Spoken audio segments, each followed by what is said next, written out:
So I appreciate a good chunk of you watching this likely got a Quest 2 this Christmas, and I appreciate that with this video I'm essentially the Quest 2 Grinch. I don't want to be, but Meta cannot catch a fucking break. From John Carmack, one of Meta's executive consultants, leaving because Meta won't pull their shit together, HTC launching a Quest 2 competitor, Sony and the PSVR 2 setting themselves up to obliterate the VR space, the Quest 3 essentially being a discount Quest Pro, and Meta generally being f***ed beyond belief. So today I'm wrapping up what you as a Quest 2 user need to know into one newly born chimpanzee doing a backflip of a video. So if you are newly born and a chimpanzee like me, you should like and sub and join your long lost monkey family.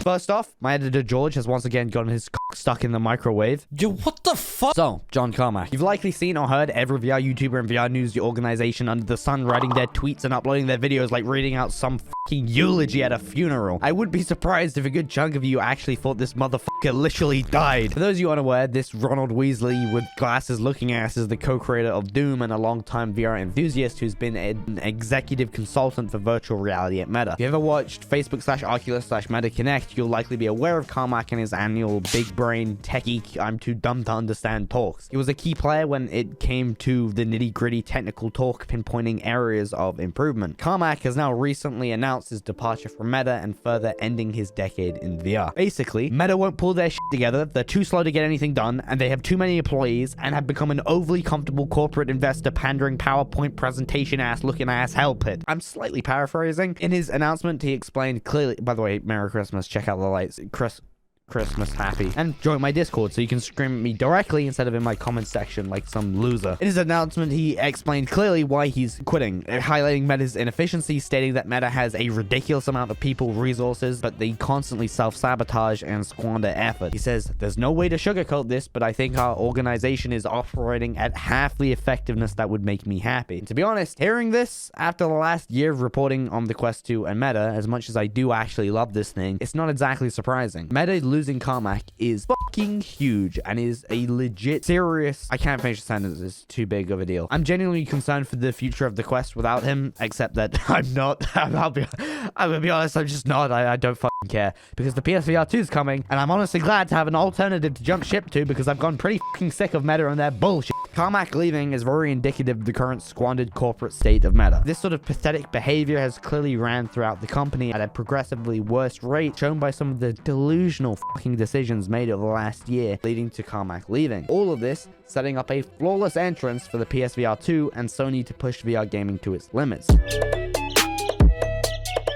From talking to some of you Quest users in my live stream, twitch.tv/GetHip, and in my Discord server, discord.gg/GetHip, just saying, it seems clear that a lot of you guys don't really care about the PSVR 2 or aren't prepared for how huge of a deal the PSVR 2 could be in light of Meta's current state. The Quest 3, from the leaks available, it seems to essentially be a consumer version of the Quest Pro in a Quest 2 form factor. I mean, it's even rocking the same thong head strap. Many of you, like me, are likely frustrated with Meta's lack of gaming focus, the lack of games releasing on the Quest, the current hardware restraints, the continual release of mobile-looking VR games, even on PC VR, due to the Quest-dominated market. There's still plenty of great games releasing. Don't get me wrong, Breaches looks to be fucking awesome. There's still plenty of established great Quest titles, still getting plenty of updates, but nothing to the scale of what Sony seems to be aiming for with their PSVR 2 lineup. If I was an average user interested in VR for gaming purposes, I'd seriously look into getting my hands on a PS5 as soon as fucking possible, and securing a PSVR 2 pre-order as soon as fucking possible, rather than waiting patiently for the Quest 3, likely to be released at Facebook Connect in late 2023. I appreciate that that is a significant jump in price from the Quest 2 to a PS5 plus a PSVR 2, but it looks like Sony will genuinely take the VR space seriously, respect users perhaps a little more, and not treat us like, you know, data farming advertiser fodder, especially after the original PSVR success. Though I am slightly concerned about their potential social credit score system that got like leaked in patents like a year ago. That's slightly concerning. Besides that massive glaring red flag, I'm pretty amped about where Sony's going. Fuck, I forgot about that. This is pretty bad, isn't it? HTC has finally revealed a Quest 2/Quest Pro competitor headset. They shared an image online a couple of weeks ago. And honestly, it looks pretty freaking sexy. Matte black safety goggle looking ass. You can see the inside out cameras dotted around it. HTC claims that the headset, which by the way still doesn't have a name because of course it doesn't, will have around 2 hours of battery life and won't require a PC at all. It will support both controller use and hand tracking. The controllers are yet to be revealed because of course reveal half a headset, but I'm hoping for a mix between the Quest Pro controllers and the Index controllers. The headset will have full color pass through, and HTC have claimed that the dynamic range of the cameras is sufficient enough to read a phone or laptop screen, and it also has a depth sensor, unlike the Quest Pro. HTC also claims this will be one of the lightest headsets on the market. After HTC's last few years, I am a bit skeptical of, this headset, but I am excited to see them seemingly trying to re-enter a more average consumer market, even if it be a prosumer market. Future GetHip here. During the editing of this video, more information regarding HTC's new mysterious headset has released, including its name and what it looks like. It's going to be called the Vive XR Elite, and it looks like this. I like the bug eye look. It looks pretty sick.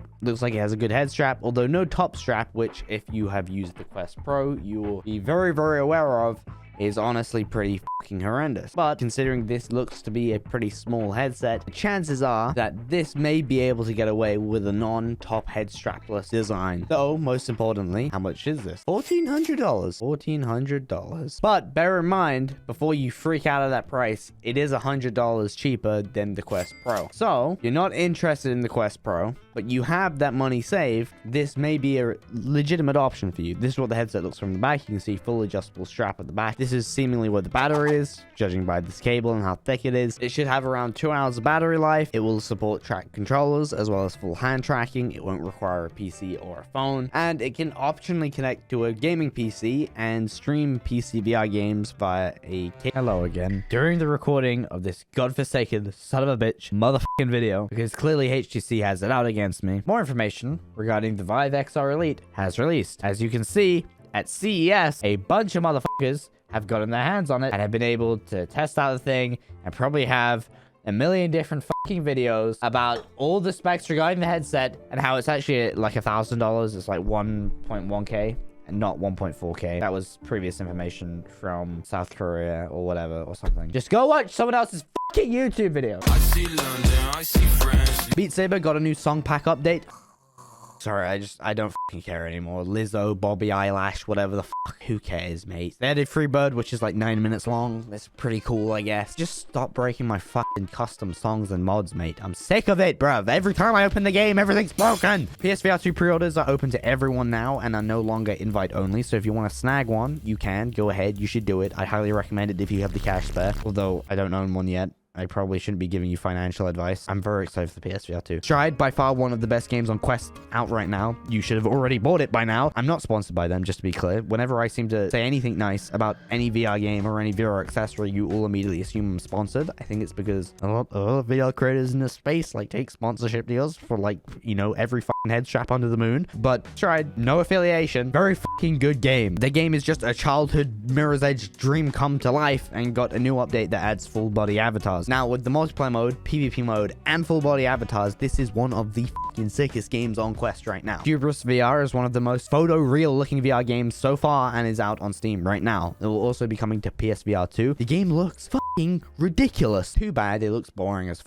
It's clear that everyone else can only promote this game based off of its graphics and like nothing else. Reading the reviews, this seems to be the general consensus as well. It looks sexier than your mother, but has the depth of the Quest 2 black and white pass-through wrapped in duct tape. Most of the complaints I've seen are about the constant climbing, poor body IK, poor gunplay, and overall lack of depth outside of the very pretty visuals. I haven't played it yet because I guess I'm bad at my job. So I'll tell you about it so you know it exists, but I don't get paid nearly enough to play through this at Christmas. Saints and Sinners 2, after a pretty poor launch and many going apeshit over its temporary Quest 2 exclusivity, has started to receive some pretty solid patches improving the game. Though apparently, other content creators were contacted by Skydance to be paid to promote their new fixes. I haven't been paid to promote these fixes. I would have liked to be paid to promote these fixes. I guess I missed that email, so I'm sat here like some unpaid dickhead. Meta increased the Quest 2's GPU performance via a software update. So the Quest 2's GPU performance is now 7% higher than before. It doesn't sound like much, but it probably does actually make like a big difference and allows me to run fucking Kitsune AI at higher frame rates. Meta created the supply chain for the Quest Pro's lenses from scratch over the years. Very clear that they did, considering the discrepancy between lenses. So I'm not exactly surprised to hear that they built these from scratch over a couple years. The game Spatial Ops looks very freaking cool. It delivers impressive multiplayer, like mixed reality looking ass group gameplay. I've seen quite a lot of this game over on VR Twitter over the last few weeks, and it looks pretty fucking sick, actually. It's currently available for the Quest 2 and Quest Pro. Obviously, it's going to be better on the Quest Pro because it's utilizing pass-through, and is available via its beta on SideQuest. Big tall lady titty game. VR mode is free DLC for those of you that play Resident Evil Village. Population 1 got some new sandbox tools, inching ever closer to being the VR equivalent of Fortnite. Pop 1 is honestly, like, it's astounding how many updates this game is getting. I'm honestly very impressed to see how far the game has come in the last couple of years. Unfortunately, Fortnite is not getting VR support. A lot of you guys thought that it may be getting VR support after a Fortnite skin was added to the game that had a VR headset. It looked like perhaps a reference to the Quest 2 and looked honestly like it could be a potential tease for Quest 2 support with Fortnite, but Tim Sweeney doesn't seem to give a fuck. He doesn't seem to think that Fortnite would work well in VR. I think shown by games like Population 1, Fortnite could work quite well in VR. Tim Sweeney stated that Epic has no plans to build a VR version of Fortnite. The thing we do in Fortnite every day as gamers is run through the environment rapidly, and it's the kind of experience that involves intense motion and doesn't work well in VR. So if we were ever to do anything in VR, it would have to be something that's really custom tailored for the experience. I think, like shown by Stride and Population 1 and countless other VR games that have very intense and fast motion, that this isn't exactly a problem unless you're very new to VR and haven't overcome initial motion sickness. It's extremely tiring to hear again and again these sort of takes when motion sickness is something that you can overcome with just a couple of weeks of VR experience, and I think it's something that's going to continue to plague VR for many years forward. Still, so many people I know on a regular basis who will just immediately dismiss VR because they tried it a couple of times and got motion sick.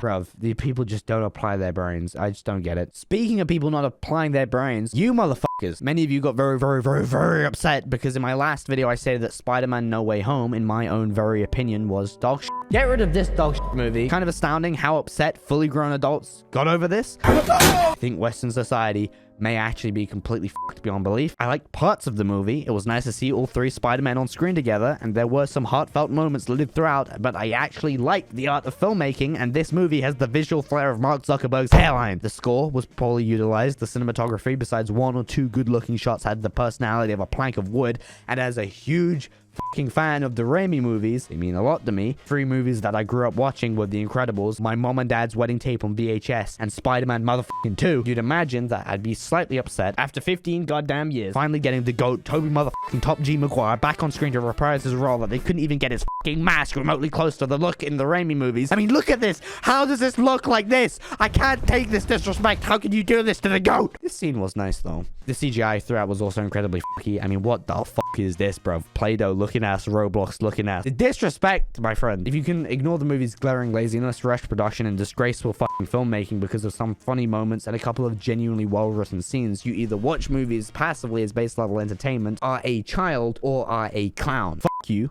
I don't like the movie. My opinion doesn't affect your life. You clown.